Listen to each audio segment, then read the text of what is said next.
Well, guys, you're all here to hear our review of WWE Survivor Series 2013. Well, I'm just telling right off the bat how we feel about it. Guys, the show ended 15 minutes early. Yeah. For those of you who've seen it, you know. I mean, granted, this is the first time that's happened with me, because honestly, most of the stuff I've seen goes longer for like 10 minutes or 5, and if it ends early, it's like, what, a minute or so, and that's not bad, but a whole 15? Okay. That's another match. It might sound like we're nitpicking, but let me ask you guys this. Let me ask you this.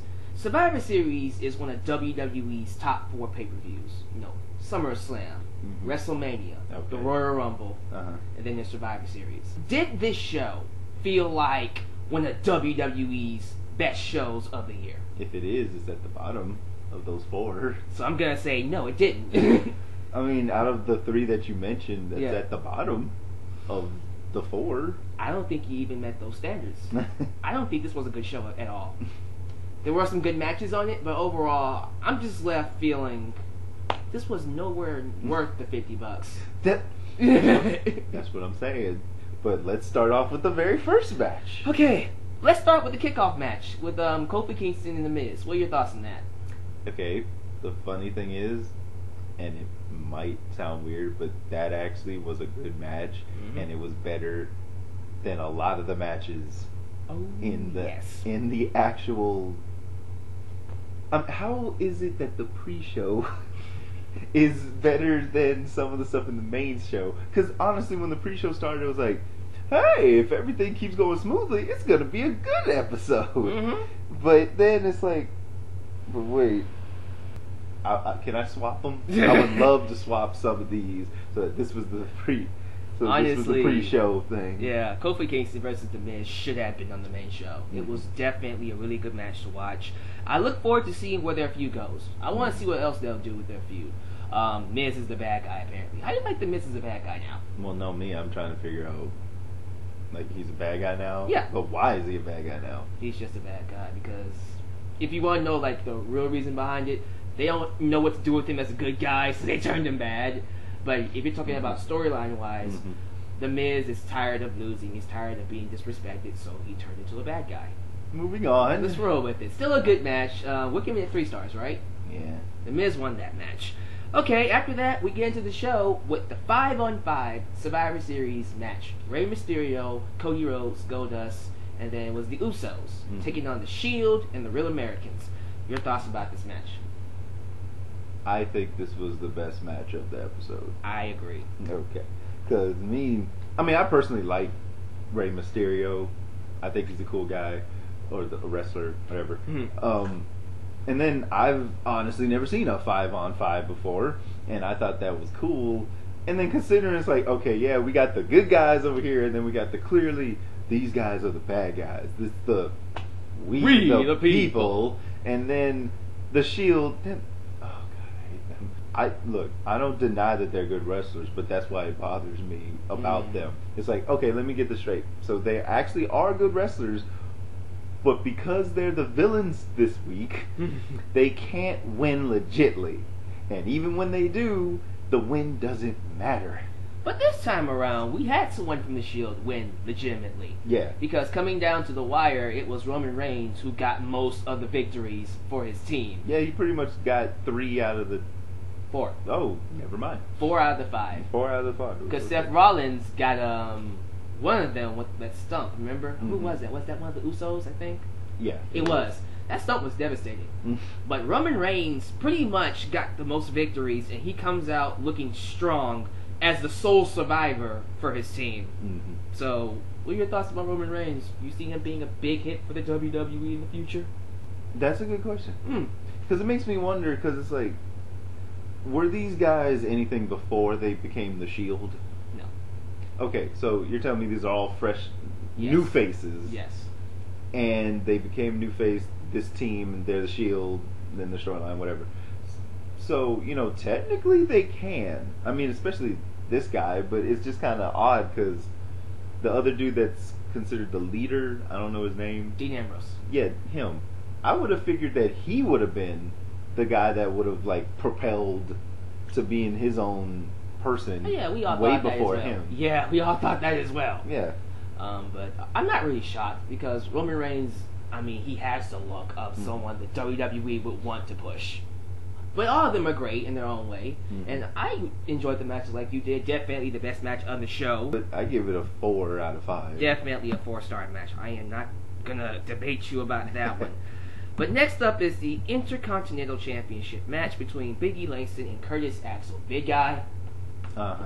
So, honestly, this was an okay match.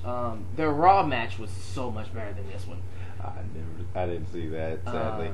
But me looking at this, I'm like, I don't know if it was because it was it followed up the 5-on-5 match, and that's why I gave it a 2 out of 5.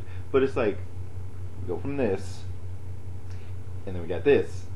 I'm happy that it was a belt match, but then it's like, did it really do anything yes, for the wrestlers?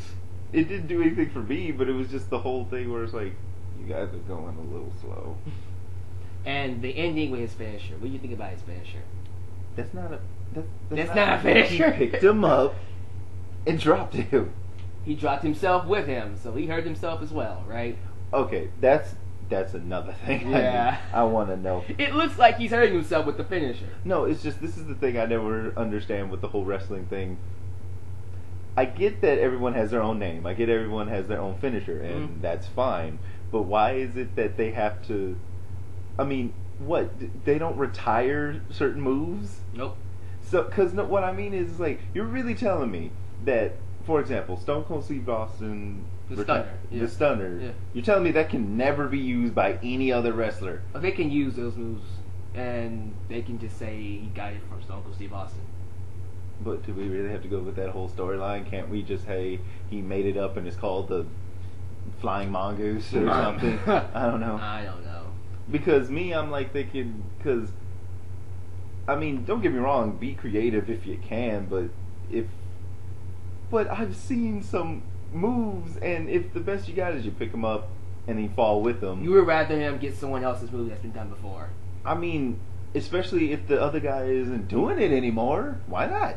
True. I mean... So I'm guessing you don't like the finisher that much, that you would rather him rip off somebody from the past? Not that he needs to, it's just, I just don't like this whole idea. It's like, well, why is it so rigid that literally they can't use any other moves and they have to come up with completely new moves when we have moves that are owned by the company that can be used at any time, technically. Right.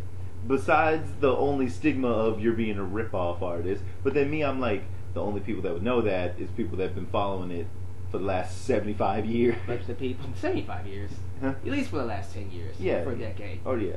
But even then, I would prefer them to have their own finisher, to have their own identity and stick out more. That's great, but, like, come on, man. As long as the WWE has existed, they're running out, obviously. If we're getting original finishers moves. like this. If we're getting finishers like this, we're running out of original moves. Tell you what, let's leave it to the commenters. Okay. What would you guys prefer Big E Langston to do? Get a finisher from the past, or have this crappy original finisher we got right now? Or get a brand new one. Yeah. But Big E Langston won. We gave that 2 stars. It happened. How about that? It happened. The next Survivor Series match is the Divas 7-on-7 match. It's Total Divas versus the other Divas. Okay, no. See, okay. I will admit that I'm kind of annoyed at the fact that it's like, okay, wait, the Total Divas got their own show, and now they have their own team name, the Total Divas. Yeah. But they took their time out of their busy reality TV schedule to have a match. That's great. And this is the sad part. The Diva match was, in my opinion, the second best match in this episode. Second best? I give it the second best. I mean, the only other one that could possibly compete is the Beard and the Best versus the Wyatt family. That was the second best match to me. Okay, I will agree with you on that one. But the Divas match was definitely one of the best matches on the show. Yes, surprisingly. I had no problems with it. I don't see how anybody can complain about it. All of them look good. Besides Eva Marie, the girl that came in and got booed out of the match. Eva Marie is the girl with the red hair, by the way. No, it's... I honestly... I you know, as the casual viewer, I barely know the regular wrestlers and the female wrestlers, and then there's 14 of them. Yeah. So it's like, okay, why is she getting booed? Is she new? Does she suck? Why does she suck? She's not the best wrestler. She's very rigid, and when you watch her wrestle, it looks very fake. Okay, and I'm not trying to be a smart aleck about this, but why is she here then? Because she looks pretty. Really? It's just a superficial thing? We feel the exact same way you do. Okay. We all agree. But this was definitely one of the best matches on the card, and Natalya won the match for her team, so I got nothing else I want to say about it. Oh, and Jojo. Little girl Jojo, I liked her. She looked good to me. But, yeah, moving on to the next match here, it's Ryback and an open challenge taking on anybody. The guy that comes out to fight him is the returning Mark Henry. Oh, yeah. This match, however, was... The only thing that I even liked was the whole setup that he actually had the ball to walk in and say, hey, I will fight anyone that even dares to try to challenge me. And I'm like, okay, this is a waste. But yeah. I mean, don't get me wrong, that it works. It's just, I just don't see why that's needed in one of these pay-per-view type. One of the top 4 pay-per-views of WWE is not. Yeah, I mean, I expect that in the other ones, but one of the top 4 of the year, we're going to have this guy just walk up and say, hey, I want to fight anybody. Then we just bring a random person that we hadn't seen in a while. Yay. My thing about this is, I don't mind the setup, and I don't mind the match either. What I would have preferred more is if Mark Henry came out and did what Sheamus did to Daniel Bryan at WrestleMania 28, actually. Mm-hmm. Beat him in 30 seconds and be done. That would have been funny. And I'm like, okay, that's good. Let's move on. We would probably have 30 minutes left for the pay-per-view, apparently, but it would have been better than what we got. I like seeing Mark Henry fight. Yeah. That's about it. That's why it happened. I hope he goes for the WWE Championship, honestly. Well, I hope, but we probably won't get that. It was off of the ending. Yawn, but that was an okay match. Next match is this match. The World Heavyweight Championship match between Alberto Del Rio and your boy John Cena. Yeah. This was boring. Yes, it was. This was a boring match. I'm sorry. You go into this match, you already thinking, okay, John Cena with a weakened arm has beaten Damian Sandow, who is Mr. Money in the Bank. He cashed in when he was weak. He beat the Real Americans, both of them, at the same time. And won with a weakened arm. And he beat Del Rio last month at the pay-per-view with a weakened arm. And now we're supposed to believe that Del Rio can somehow, some way, miraculously beat him with a weakened arm. And did it work? No. Nope. Cena beat him. Are you shocked?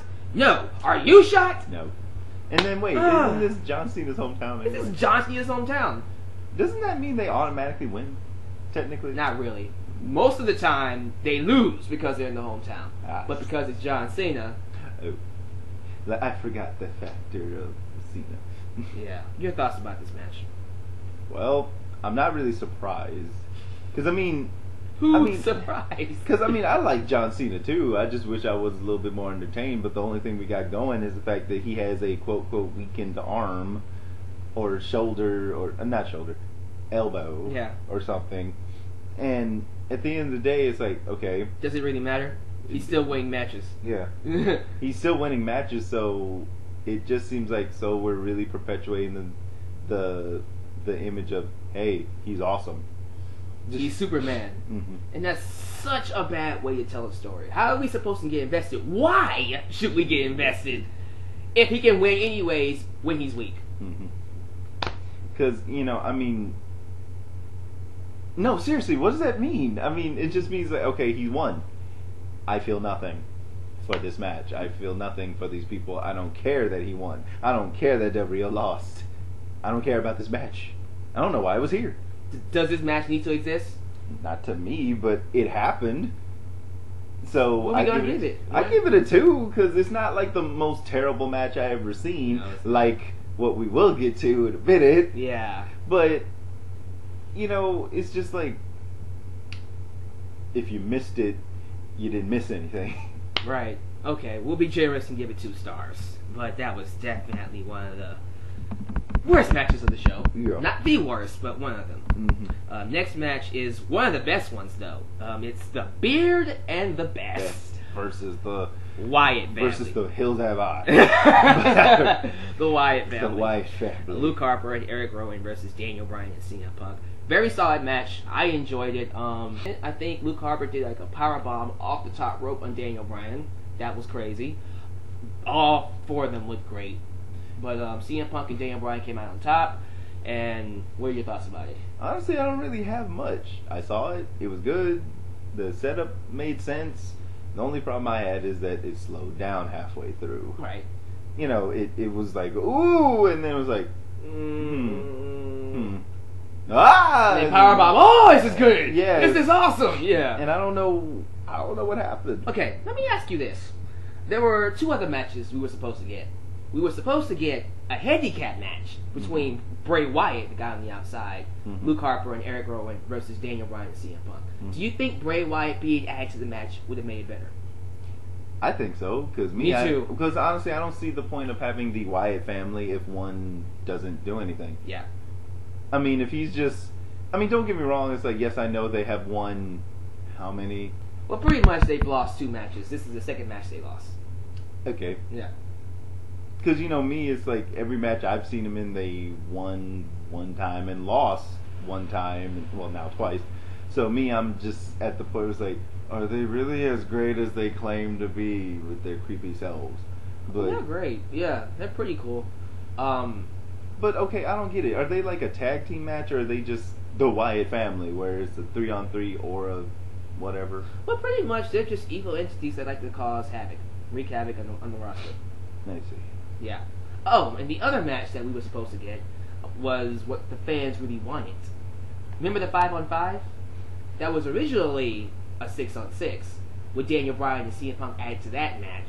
And then it was the Wyatt family and the Shield as the bad guys.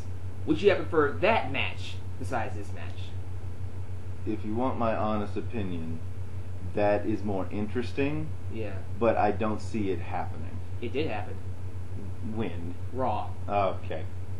Because me, I was like, I wouldn't see that happen, because it's like, the whole idea is like, look, if you're going to have a crazy type character, you get other crazy type people, not complete structure, complete insanity, but they're both evil. Yeah. Let's do it.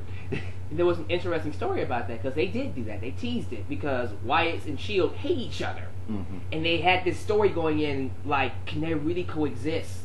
And they had that for Raw. We thought we were getting it for Survivor Series, but they gave it to us on Raw. And now that I think about it, we should have got what we got on Raw here at Survivor Series. Because this match, like you said, it was good. Was it great? No. It was a regular good tag team match on the Survivor Series. But we could have got an even better match, better than the 5-on-5 Survivor Series match, if we got the match we had on Raw. I honestly believe that. So I have to take your word for it. Yeah, it is what it is. Good match. You ready to get to the freaking main event? 1 star. Yeah, you gotta wait for me to announce it. Yes, no. WWE Championship match. Big Show versus Randy Orton. What star? 1 star. 1. It was a terrible match. It was bad. The crowd was chanting boring. They were chanting Daniel Bryan. When Big Show did the whole fist thing, like he was gonna punch him, got no reaction. Nobody cared. And that's messed up, because I actually like the Big Show. I like him too. I just honestly don't want to see him win the WWE Championship. Why not? Why should I? No, seriously, why shouldn't he win the championship? Because he's... How should I put this? Big Show's been around for 15 years. And? I'm tired of him, and I want to see someone else win the championship. Well, has he ever won it? 3 times. Okay. Yeah. Dude, for you, as a casual viewer, you don't watch wrestling a lot. No. So you haven't seen enough of the Big Show to get tired of him yet. Oh, okay. So to you, it's like, well, he's the Big Show. You know, I like him. He's cool. He's a 500-pound, 7-foot-tall athlete. It's awesome. Why not win the WWE Championship? For me, it's like, you've had your chances at the WWE Championship. You've had 10,000 of them. I'm tired of seeing you in the main event. And this match that we got proves it even further that you shouldn't be in the main event. Are you gonna argue against me with? I mean, I agree, but I don't agree. Because on the one hand, it's like, well, as like you said, I totally understand your point. I'm the casual viewer, so I don't get sick of him because I barely see him as it is. Okay. And so when I do see him, it's like, oh, here's a treat. Yeah. And besides, I mean, I see the Big Show as it's the Big Show. He's the 500-pound, 7-foot-tall monster. Technically, he should not be defeated by anybody besides like Mark Henry or something. But he got defeated tonight. Yeah. There's that too. Oh wait, that's the other thing that pissed me off about this thing. The whole thing in the beginning was about the Triple H saying that there be no interference whatsoever on any match, and then at the very last match he shows up just to look, which distracts Big Show enough for him to lose. Well, he didn't interfere. He just came out. Oh yeah, that does. He cheated though. I mean, he screwed him over. I mean, I know that technically that doesn't count because hey, it's not like the owner of the company can't just walk and look at any wrestling match he wants. Maybe he just wanted to come out and view the match. That's about it. Yes, but let me ask you this: can you honestly tell me that Big Show would have lost if Triple H did show up? Well, storyline wise, he probably would have beat Randy Orton if Triple H didn't show up. Yeah, so they're trying to stretch out this plot. Actually, no. The plot between Big Show and Randy Orton pretty much ended because after the match, guess who came out? Oh yeah, John Cena. Yeah, John Cena and Randy Orton ended the show, raising their championships. Yeah, but that never. I mean, I didn't care about that because it's like I know there's just gonna be this Big Show, Triple H, I hate you fest. Yeah, that's probably gonna be a match coming up. Triple H versus Big Show. Triple H versus Big Show. I actually want to see that. Yeah, but can he do that? I mean, he's the owner of the company. Absolutely. Is he allowed to wrestle other people? Okay. He's done it before. Never mind. So he can wrestle, even though he's the boss. Okay. So, if we do get Big Show versus Triple H, I will happily like to see that match. I don't want to see John Cena versus Randy Orton. Because that's been done. 10,000 times. Okay. Because I know it's been going on in 2007, 2009, 2010. It's been going on for a long time. Okay. But that was definitely a 1-star match. Yes, because that should not have been made. It did nothing for anybody. I don't know who it was for. And what was the whole point of him getting that championship shot? He didn't win it, and in a few years, nobody's going to remember it even happened. Okay, Randy Orton beat him. What does that do for Randy Orton?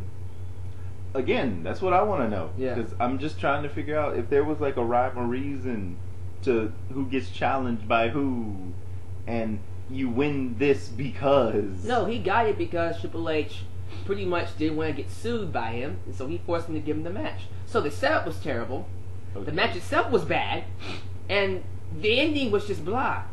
1 star. Just blah. 1-star match. 1 star. But yeah, the pay-per-view ends 15 minutes early with John Cena and Randy Orton raising their belts. Like anybody wants to see that. Anyways, your thoughts of the overall show? Would you recommend people watch it? For something that's supposed to be the top 4 shows of the year, it fell flat, didn't it? I don't recommend people watching it. Me either. And I mean, honestly, I would like to know that the people that actually spent their money on the pay-per-view, did you think it was worth it? I'd like to know that too. Because, I mean, personally, I'd be pissed that it ended 15 minutes early. That's $5. Well, see, again, it's not the fact that it ended 15 minutes early. It's the fact that it was a bad match. And then it ended 15 minutes early. And the show overall, when you really think about it, was subpar.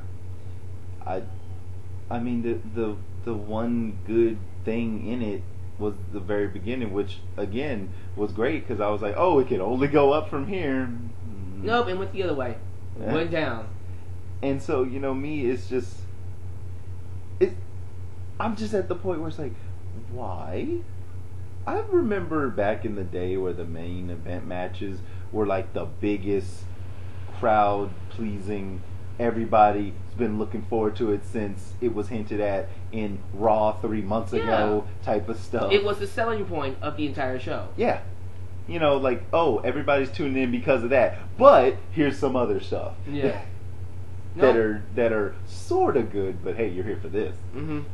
Actually, the selling point was the Wyatts and Daniel Bryan and CM Punk, and the Survivor Series matches. So when you think about it, those actually delivered. But everything else, not so much. And the championship matches, which were the main event, just cut right down. So if we're gonna tell you anything, go watch the Survivor Series matches and the Wyatts and Bryan and Punk match. Anything else in the show, skip it. If you can. Yeah, I mean, they can find me on YouTube somewhere. Oh, okay. Whatever. But any other thoughts about the show before we close out? No. Don't watch it. Survivor Series being one of the top 4 pay-per-views. Good God. Not anymore? Well, no, because when you said that, I was like, you're kidding, right? That was a bad representation of it, apparently. Because I'm like, if that's one of the top 4, it's at the bottom of the 4. Yeah, it is at the bottom of the 4. There were so many better Survivor Series in the past. But yeah, guys, share your thoughts down below in the comment section about the show. Tell us how you feel about it, and I guess we'll see you next time for our next pay-per-view, right? Yes. I'm sure some fans who saw the ending got their hopes up that finally the WWE is going to unify the WWE and the World Heavyweight Championships. And yes, I am one of the fans that believe eventually those titles have to be unified. And it looks like, based off of the ending to Survivor Series 2013, we might get that. And it might be in a match between John Cena and Randy Orton.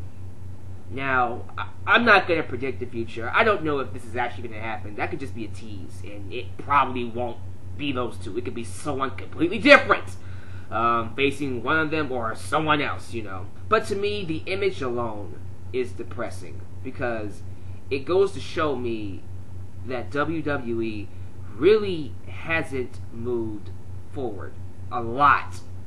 They've taken baby steps forward, but when you really stop and think about it, John Cena and Randy Orton is still a major focal point of the company, and that bothers me, you know. And yes, some fans may be all like, forget about it, at least they're unifying the championships. You should be happy about that, Deluxe, man. You should be happy that they're gonna unify the championships. Tell me why the idea that it's John Cena and Randy Orton, when it should be, I don't care what anybody says, call me an internet mark, call me an indie fan, it should be CM Punk and Daniel Bryan unifying those championships. Why? Because they are the best wrestlers in the business today. Period. But instead, it could be John Cena and Randy Orton. That bothers me. So tell me why I should just be happy knowing that, despite the fact that it's John Cena and Randy Orton, I really do think the WWE needs to stop and consider where they're going in the future. Because if the future going forward in the next 5 years includes John Cena and Randy Orton on top, we are in serious trouble as wrestling fans and also the WWE. So, I don't know what the future has in store. All I'm going to say is that ending to Survivor Series did not get my hopes up. Sure, we can unify the championships any day, every day. Before WrestleMania, great. Only the future will tell. Right now, that golden era that I've been talking about doesn't look so good right now.